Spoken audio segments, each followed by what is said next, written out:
Saudi আরবের ভিসার online platform মঙ্গলবার রাতে সচল হলেও আশানুরূপ সাড়া নেই। এখনো ভিসা হয়নি 19,000-এর মতো হজ যাত্রীর। সংকট সমাধানে কাজ করছে সরকার। এরই মধ্যে চিঠি দেওয়া হয়েছে সৌদি সরকারকে। বুধবার দুপুর 2:15 বিমান বাংলাদেশের ফ্লাইটে করে সৌদি আরবে যাওয়ার কথা ছিল নাসিরউদ্দিন মিয়ার দম্পতি। স্ত্রীর ভিসা ও টিকিট ঠিকঠাক থাকলেও বিপত্তি বাধে স্বামীর বেলায়। স্বামীর ভিসা না হয় ওই ফ্লাইটে যেতে পারেনি তারা। এ নিয়ে দুজনে আছেন দুশ্চিন্তা।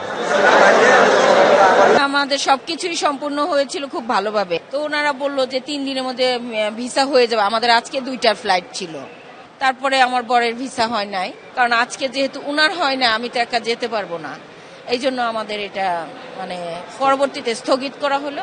আপাতত আজকে আমাদের যাওয়া হচ্ছে না, তো এই আর কি একটু ছন্দপতন হলো আর কি। এবার মোট 87,100 জন হজযাত্রীর মধ্যে ভিসা হয়েছে 67,333 জনের। এখনো বাকি অন্তত 19,000 জনের।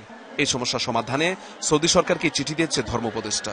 এই ভিসাগুলো যাতে সঠিকভাবে আমরা পাই, এজন্য ধর্ম বিষয়ক মন্ত্রণালয় থেকে ইতিমধ্যে উদ্যোগ গ্রহণ করা হয়েছে।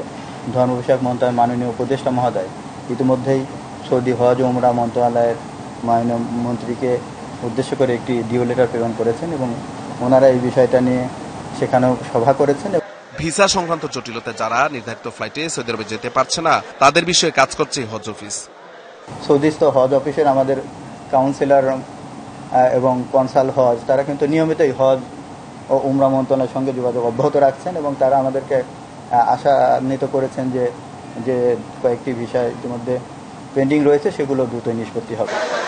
এবার 87,100 জন হজযাত্রীর বিপরীতে বিমান বাংলাদেশ সহ 3টি এয়ারলাইন্স মোট ফ্লাইট 234টি পরিচালিত হচ্ছে।